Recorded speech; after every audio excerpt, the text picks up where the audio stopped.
Welcome back to Mad Hatter's Civil War history. Today, we examine a rather obscure leader who had a huge impact on the early war effort of the Union Army, General Phil Kearny. Born with a silver spoon in his mouth, Phil Kearny died with a single bullet to the spine.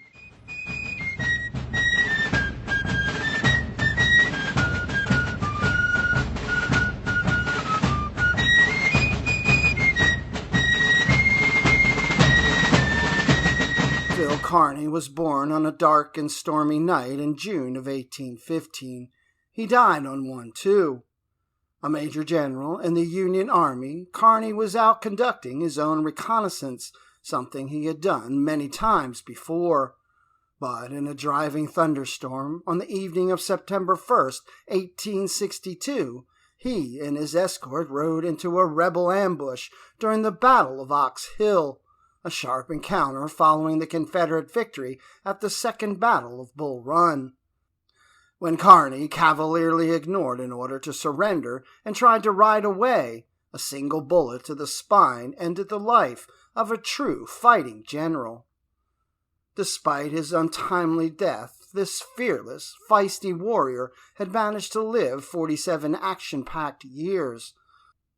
A career military officer, though he never attended the U.S. Military Academy at West Point, Kearny was destined to die in battle because of his reckless courage and determination always to lead from the front. Former General-in-Chief Winfield Scott, an old friend, called him the bravest man I ever knew and the most perfect soldier. Yet war was an environment he could have avoided altogether. Not only had Kearny lost his left arm in combat during the Mexican War, a disability that could have kept him out of the Civil War if he desired, he was one of the richest men in the nation in 1861. If his socially prominent parents had their way, Philip Kearny Jr. would have never set foot on a battlefield, much less died on one. They wanted their son to be a lawyer, so he studied law at New York's Columbia College, now Columbia University, graduated with honors and a law degree in 1833, enjoyed a European grand tour, and joined a prestigious New York law firm. Then fate extended him a golden handshake. When Kearny's maternal grandfather died in 1836, he left the 21-year-old attorney $1 million, about $25 million today. Now financially independent, Kearny could pursue his childhood passion, a career in the U.S. Army. Although a child of privilege, soldiering was clearly in Kearny's genes. His uncle, Colonel Stephen Watts Kearny, was a hero of the War of 1812 and considered one of the finest officers in the regular army. With Uncle Stephen's backing, young Kearny was commissioned a second lieutenant in the 1st U.S. Regiment of the Dragoons, the regiment in which his uncle had served. When he arrived at Jefferson Barracks, Missouri in June of 1837, Colonel Kearny promptly sent the new shaved tail to prove himself at Fort Leavenworth on the bleak Kansas frontier. An expert horseman since childhood, Lieutenant Kearny thrived on the rigors of active field service. Among the troopers, he was known as Hunky-Dory Soldier Strap, Army slang for a good officer. Throughout his career, Kearny always made sure his men were well fed, well equipped, and well cared for, even if he had to dip into his own pockets to do it. Selected for special detached service in August of 1839, Kearny set sail for France to attend the Royal School of Cavalry at Chameur. When he arrived, he was granted an audience and several dinners with King Louis Philippe at Fontainebleau. To most officers, this would have been the assignment's highlight. For Kearny, however, it was just the prelude for an adventure dear to his soldier's heart. In addition to his military assignments, Kearny paid for gala dinners and dress balls for his admiring French hosts. The Duc d'Orléans, a frequent guest, invited him to join the first Chasseurs d'Afrique on an expedition against Arab insurgents in Algeria. Kearny accepted without receiving permission from Washington. In his first battle, Kearny rode with his sword in one hand, pistol in the other, and the reins in his teeth, earning him the nickname Kearny the Magnificent, the first of his many monikers. Kearny's first action made a lasting impression. To his lawyer, Cortlandt Parker, he wrote, "I have seen and tasted combat in Africa. It is an abomination. Yet, unlike others, I am thrilled by the charge. It brings me an indescribable pleasure." The intensity of battle would always thrill him, but the agony of death always made him value the men he led. Phil Kearny's private life was as tumultuous as his military career. A lion in combat, he fought his affairs of the heart with the same fierce abandon he showed on the battlefield. An inheritance from his grandfather had made Kearny financially independent at an early age, allowing him to pursue the dream of a military career. He inherited a second grand fortune, becoming one of the nation's wealthiest men when his father, a founder of the New York Stock Exchange, died in 1849. While serving in Missouri in 1840, he met Kentucky-born Diana Bolite, the military district commander's sister-in-law. They became inseparable, and everyone, including Diana, expected a proposal of marriage. Detached service in France, however, proved more attractive to Kearny, and he left with barely a goodbye. Kearny returned from France to Washington in 1841, and again encountered the still smitten and still single Diana Bolite. They renewed their courtship, which this time led to a lavish wedding. Diana would settle comfortably into Washington society. Not so for her temperamental husband, who rarely hesitated in making his displeasure known to his family and the army. In 1844, Kearny returned to the frontier in Fort Leavenworth, while his wife moved with her 2 children to his estate in New York. Kearny quickly became disenchanted out west and, anxious to repair his marriage, returned in October of 1845 to resign from the army. Diana now hoped for happiness and an attentive husband. Events in Texas would deny her both. When a shooting war broke out along the Mexican border in April of 1846, Kearny couldn't resist the lure of action. He rushed to Washington to reinstate his commission. "I believe that it matters not to Phil whether I am in New York, return to Paducah, or live among the Hottentots," Diana wrote to her sister. "He cares only for the army and to participate in the war." Kearny did more than participate. Assigned to raise a troop of cavalry for his old regiment, the First Dragoons, Kearny recruited the finest men and brought the finest horses. But once again, he got a staff assignment under Scott, this time in Mexico. "Honors are not won at headquarters," he complained. "I would give my arm for a brevet." Just a few weeks later, he got his wish. On October 20th, 1847, after marching from Veracruz, Scott's army arrived at the village of Churubusco, a suburb of Mexico City. Finally allowed to fight, Kearny led about 100 cavalrymen across the causeway to a gate to the city. Outnumbered, they nevertheless charged into the Mexican forces. Ignoring a call to retreat, Kearny, swinging his sword cashier style, fought on with some of his men. About to be overwhelmed, Kearny ran back over the causeway and mounted another horse, ready to charge again. Then a piece of grapeshot tore into his left arm. Although the wound cost Kearny his arm, he was promoted to brevet major and returned to the United States a bona fide hero with a reputation for reckless courage under fire. Reunited with his family in December of 1847, however, Kearny again chafed under the constraints of a growing family and a peacetime army routine. In August of 1849, Diana, as arrogant and prideful as her husband, left New York for her family's home in Kentucky.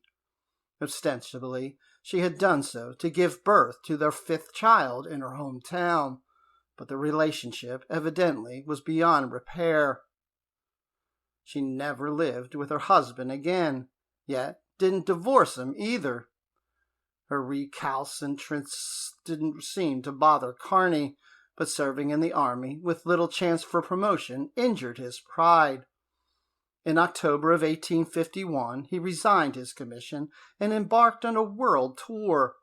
While in Paris, more than the city caught his fancy, he fell passionately in love with Agnes Maxwell, a society prominent New Yorker, 18 years his junior, and already engaged to be married. Their liaison created a sensation back home, so Kearny returned to New York in February 1854 to get a divorce. Diana refused. When Kearny suffered a near-fatal riding accident, Agnes appeared to nurse her lover back to health. To avoid prying, disapproving New York society, they lived at Kearny's estate in New Jersey, Belgrove. But when Agnes became pregnant in 1855, they again decamped for Paris, where the more tolerant Second Empire Society welcomed them and their new daughter, Susan. When they returned to New York in 1857, Kearny again demanded a divorce from Diana. Fully aware of her husband's adulterous life, Diana agreed, but only after Kearny threatened a custody battle over their son. He married Agnes in April of 1858, and they returned to Paris, expecting to live the life of wealthy expatriates. Gathering war clouds at home inevitably changed their plans. When Kearny learned of the April 1861 firing on Fort Sumter, he exclaimed, "My God, they have all gone mad." Kearny loathed slavery and abolitionists in almost equal measure, but his devotion to the Union was unequivocal, and the lure of action was too strong to resist. The couple closed up their Paris home, expecting to come back after Kearny fought in his fifth war. Neither of them ever returned. Kearny offered his services to his home state of New York, but was refused a commission, probably because of his scandalous personal life. His adopted state, New Jersey, quickly stepped in and appointed him Brigadier General of its 1st Brigade of Volunteers. He took command at Alexandria, Virginia, on August 4, 1861, and promptly moved the regiment to a better bivouac on the grounds of the Fairfax Seminary. From his headquarters, an eloquent mansion, accommodations he paid for out of his own pocket, Kearny enthusiastically began to turn clerks and farmers into soldiers. Historian Bruce Catton has described Kearny as an all-flame and color and ardor, with a slim, twisted streak of genius in him. The war would bring out all of these characteristics and many more. In addition to personal courage, Kearny was a natural leader of men. He had a highly personalized command style and instinctively understood the importance of unit cohesion. Private Charles Hopkins of the First New Jersey Infantry remembered, his commands were religiously attended to as to food, clothing, proper medical care, and best of the equipment possible. In one instance, when Kearny learned that his troops were being fed spoiled rations, he confronted the quartermaster enraged. "You give my men rotten pork, and it was your place to see it was good. Off with it, I say, and bring good meat, or I'll put you in here under guard till you eat the whole of 6 barrels of the damn stuff yourself." The men got good pork, and one-armed Phil became a hero to his men. After the Union defeat at First Bull Run, Major General George B. McClellan kept the Army of the Potomac drilling endlessly in its northern Virginia camps. But Kearny, restless for action, sent his troops out to probe for the enemy. Encounters with Confederate pickets sometimes produced casualties, and when Lieutenant Harry B. Hinden of the 1st New York Cavalry was killed on March 9, 1862, Kearny sent a heartfelt letter of condolence to his mother. "With whatever fortitude you may alleviate your sorrow," he wrote, "for you, as a mother, there can be no diminishing by his public glory the anguish of a parent. Kearny understood a parent's anguish firsthand. His youngest son, Archie, had died of typhoid fever the month before. McClellan finally moved his army to the Virginia Peninsula in April of 1862 for his long-delayed drive on the Confederate capital of Richmond. During the Peninsula campaign, Kearny wrote a series of remarkable letters to his wife and attorney, full of praise for himself and his men, and replete with low opinions of many subordinate officers and virulently critical of his own commander. Many of the letters, in fact, sounded remarkably similar to the vainglorious letters McClellan wrote to his wife throughout his military career. The May 5, 1862 Battle of Williamsburg was typical. It revealed Kearny to be a courageous fighting officer and a petty, jealous man. Now a division commander, he was ordered to support the troops of Brigadier General Joseph Hooker, who were almost out of ammunition and in danger of being routed. After an arduous march through heavy mud, Kearny deployed his troops, directed their fire, and undoubtedly saved the Union flank from being turned.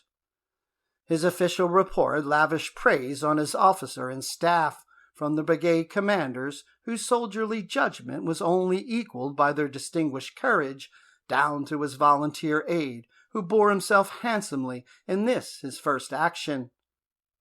Kearny even issued a supplemental report because he failed to report the distinguished acts of individuals not serving in my presence, who so aptly sustained my efforts by their gallantry.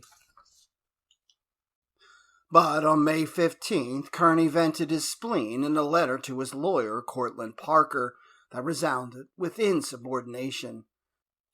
General McClellan is the first commander in history who has either dared or been so unprincipled as to ignore those under him, he wrote, who have not only fought a good fight, but even saved his army, himself, and his reputation. He declared that McClellan fears to admit the services of my division, lest he thereby condemns himself for a want of generalship, which gave rise to the dangerous crisis. Kearny's division fought tenaciously throughout the Peninsula campaign. His battlefield decisions were sound and his personal courage unquestioned.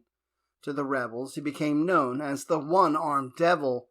In his report of the May 31st and June 1st Battle of Seven Pines, he proudly reminded McClellan that his troops have again, within a short period, paid the penalty of daring and success by the marked and severe loss of near 1,300 men.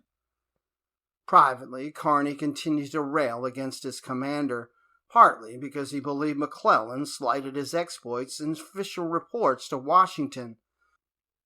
A June 7th letter to his wife reeked of jealousy verging on paranoia. "This is a strange army," he wrote. "Our battles come haphazard, and after every battle, it seems, as we all went to sleep, fearful and stupid mismanagement on the part of McClellan, who is timid, ignorant of the nature of soldiers, and utterly incapable." In his last report, he, with cunning, introduced me lukewarmly in his report, for at the late battle I was again sent from a distance to turn the tide of battle.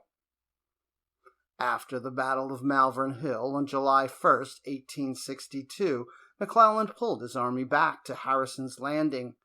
Kearny found McClellan's actions reprehensible.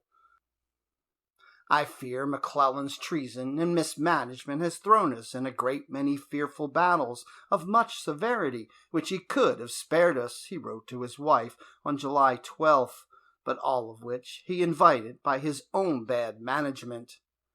Throughout the campaign, the tone of Kearny's letters swung wildly from petulant complaint to genuine tenderness and concern. "You must be certain and go to see your school friend," he wrote his wife from Harrison's Landing. "I hope that you will make yourself as gay as you can, or else you will have a fearful hard time." Kearny repeatedly reassured his wife not to worry about him, and that he was safe and comfortable. "You ought to look once inside my tent," he wrote, "and see my French camp bedshed, my rich furs, my braided cloak, and shining velvet carpets, and a nice bottle of port at my side." Besides being an expert battlefield tactician, Kearny fancied himself a master of political policy, too. Claiming to understand the Southern mentality, he declared it time to deny the rebels the use of slaves as a military resource.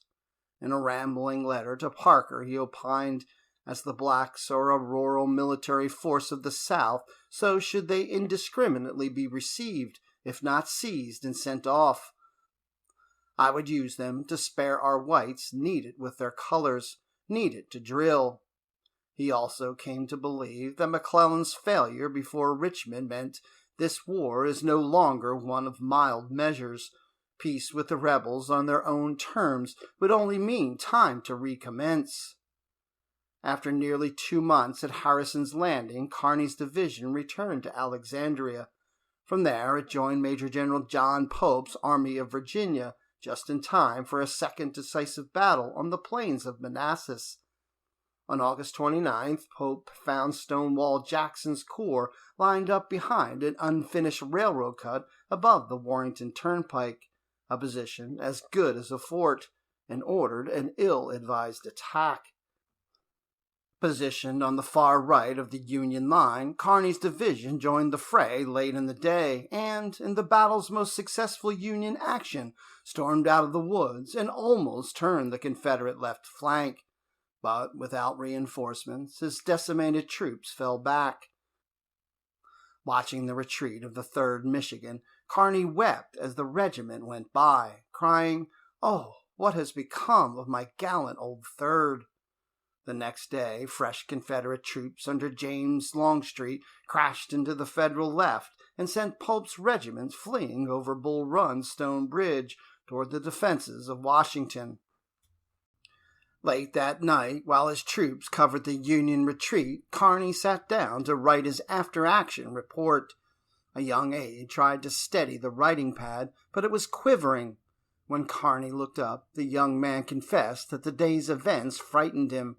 Kearny gave him a sober, fatherly stare and said, "You must never be frightened of anything." The bombastic general's ire had not abated when he wrote to Agnes, "It is tiresome to have one's victory ignored, and to be ignored, though fighting hard and unsuccessfully, and exposing myself, as my nature unfortunately is, in other people's defeats." When the defeated Pope learned that Jackson's wing was on the move, looping around his flank to try to cut off his line of retreat, he ordered Kearny's and Brigadier General Isaac Stevens' divisions out of their muddy camps to intercept the Confederate column.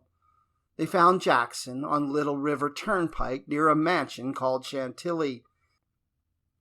In the rain-lashed confusion, the two forces fought ferociously.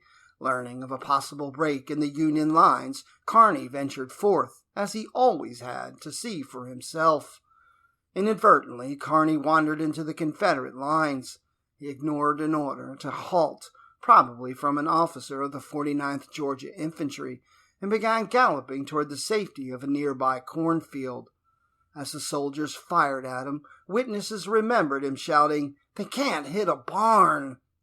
A bullet, reportedly fired by Sergeant John McCrimmon of Company B, entered the base of Kearny's spine and lodged in his chest, killing him instantly. He fell from his horse into a muddy pool of rainwater. Colonel George Parker of the 21st Massachusetts, captured earlier in the day, identified Kearny's body. Over the years, there have been various versions of the events immediately following the general's death. When Stonewall Jackson, who knew Kearny in Mexico, arrived, he purportedly said, "My God, boys, do you know who you have killed? You have shot the most gallant officer in the United States Army." Jackson removed his hat and bowed his head in tribute, as did a number of other Confederate soldiers around him. According to another account, Confederate Major General A.P. Hill recognized the body by lantern light after it had been laid out on the porch of Jackson's headquarters and proclaimed, You've killed Phil Kearny. He deserved a better fate than to die in the mud." The next morning, Jackson's battle dispatches arrived at Robert E. Lee's headquarters. After reading the one announcing Kearny's death, Lee immediately ordered Major Henry Taylor of his staff to arrange for passing Kearny's body through the lines. Taylor had Kearny's body and personal effects loaded aboard Jackson's personal ambulance and taken to Fairfax Courthouse. After the war, Taylor recalled thinking, "There is no place for exultation in the contemplation of the death of so gallant a man. I was conscious of a feeling of deep respect and great admiration for the brave soldier." At St. Mary's Church near Fairfax Station, the body was turned over to federal pickets. Major General David Birney, commander of the Union troops at Chantilly after Stevens and Kearny were killed, selected troops and color guard of the 57th Pennsylvania Infantry, part of Kearny's own, to accompany the body to Alexandria, Virginia, for autopsy and embalming. Word of Kearny's death had already spread throughout the North, and the outpouring of admiration and grief was immediate and widespread. Harper's Weekly plaintively asked, "Who can replace Phil Kearny?" The Tribune lamented, "The death of Phil Kearny is a national loss." In England, the Times of London noted, "At Chantilly fell one of the more gallant officers of the Federal Army, General Kearny." From Alexandria, a train carried Kearny's body to Belgrove, his palatial mansion in northern New Jersey. Thousands of people filed by the coffin during the 4 days it lay in state. On September 8th, under a brilliant autumn sky, Kearny's hearse rolled through Newark and Jersey City. His likeness adorned many windows along the route. Then it crossed the Passaic River by ferry and on to New York City. Thousands lined Broadway as Kearny's flag-draped coffin passed his childhood home at number 3 and made its way to Trinity Church. There, the coffin was placed in a massive Watt family crypt next to his maternal grandfather, James, whose death allowed Kearny to fulfill his passion and to become a soldier. Born to wealth, Kearny could have lived a safe and comfortable life. Instead, he chose the service of his country, leaving behind a military record that few have matched. A.P. Hill had grieved that Kearny deserved a better fate than to die in the mud, but Kearny might have disagreed. If judged by his motto, "Dulce et decorum est pro patra more," it is a sweet and fitting thing to die for one's country. Kearny likely died a happy man.